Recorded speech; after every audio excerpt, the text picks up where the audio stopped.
Former President Bill Clinton, who is also a New Yorker now, joins me from his office in Harlem this evening, which is at the other end of Manhattan from the World Trade Center.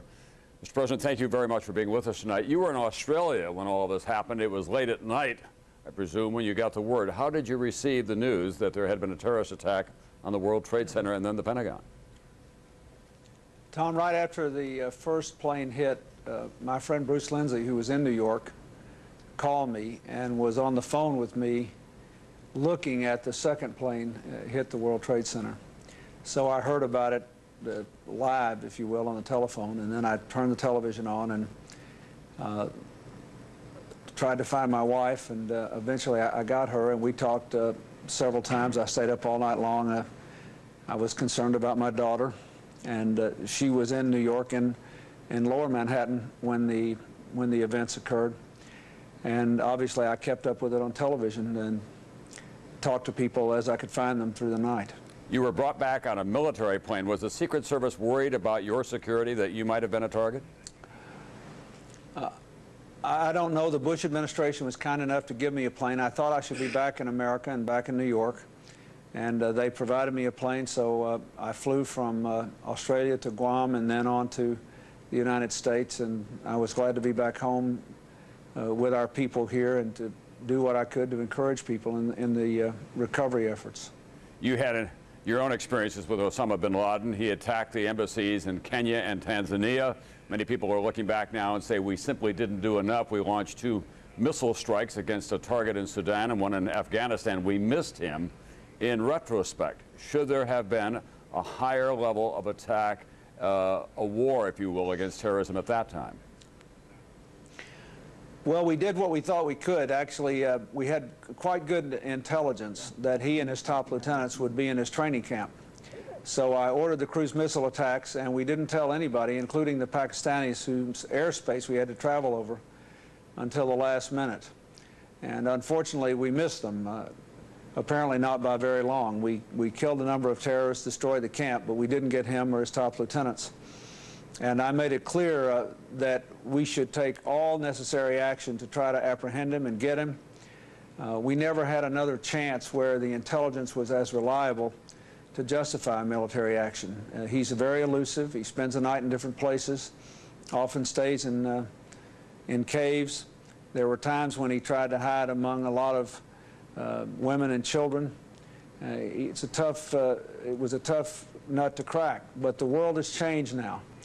And I think the pressure that President Bush and the administration is putting on the Taliban and also on the Pakistanis, and the statements the Pakistanis have made, and the unity we've got around the world. We finally got other countries as concerned about this as we are. I think all these things, we might even have a chance to get him apprehended and handed over. But I certainly think the most important thing now is for all of us to rally behind our president and the administration in their efforts to build a global coalition. I have been really gratified by the support that other countries have given us, and I think we've got to go get him now, and we've got to break this network down, and the rest of us have to be there supporting it every step of the way. There's always the possibility that terrorists will strike back in retaliation if there's a war. We now know how vulnerable Washington is. Are we going to have to put a permanent air cover over the nation's capital, or even examine the possibility of missiles at the White House and the Pentagon? Well, I think, first of all, when the president's in residence at the White House, there is security on the roof of the White House to handle most things. I don't suppose it could stop a plane that big. And so all that will have to be re-examined. But I think it's quite important that we not shut down the fundamental means of transportation and communication and movement. We can't be intimidated by this. That's handing them a victory. And yes, if we take action, they may retaliate. But the evidence is that action is still more effective. We know when something terrible happens. And this obviously is an unspeakable tragedy.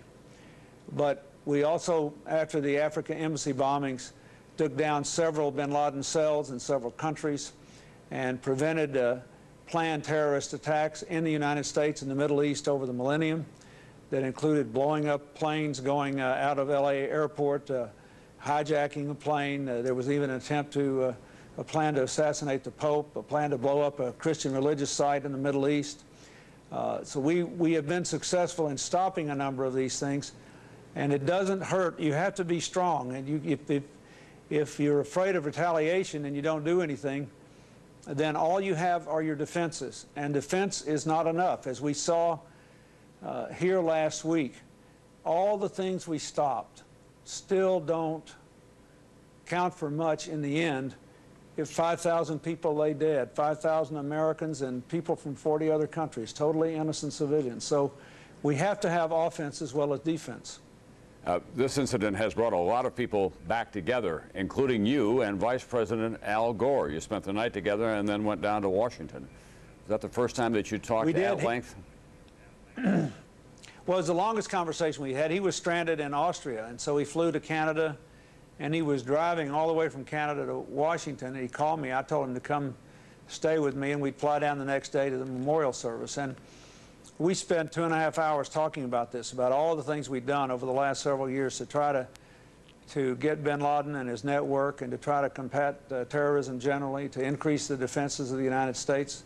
We speculated about what more could be done, what we needed to do now. And both of us agreed that the most important thing we could do is to support the President and the administration and know that they're going to take all the appropriate actions. Finally, Mr. President, is the United States going to have to play down and dirty in this war on terrorism and get over what have been a lot of restrictions on the kind of spying that we do and even lift the ban on assassinations? Well, let's talk about that in a minute. First of all, the ban that was put under, in effect under President Ford only applies to heads of state. It doesn't apply to terrorists. So I can assure you we've been trying to get Osama bin Laden for the last several years. And therefore, that's not an obstacle. Secondly, the CIA put in place a directive saying that if unsavory characters, that is, people that had abused human rights themselves, for example, were going to be used as sources and paid, that there had to be approval above the field level. The director of the CIA says there's not a single instance in which the CIA has declined to use a source in a terrorist case. But apparently some field operatives feel that they may be somewhat constrained. That ought to be reviewed, and if so, we ought to change the rules. But so far as I know, every potential human intelligence source was explored, and we had a lot of them. That's why we were able to roll up a lot of the bin Laden cells in other countries around the world, and why we were able to find a lot of the people, for example, that did the first World Trade Center bombing, that did the CIA bombing or killing there.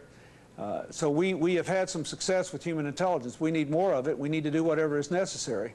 And yes, we need to do more to get more human intelligence. In the end, it's very difficult to get all this done with satellites and tapping into telephones and breaking into computers. You need to have people on the ground in the area if you're going to nail these people. And again, I think the fact that we have so much support around the world now, and there's such unanimity of feeling about how evil this is and how it has to be stomped out, that I think we're going to see a lot of progress. And as I said, if I were over there in the Taliban shoes, or as the President of Pakistan has already said he wants to cooperate, they need to think long and hard about whether this is a load they want to keep carrying.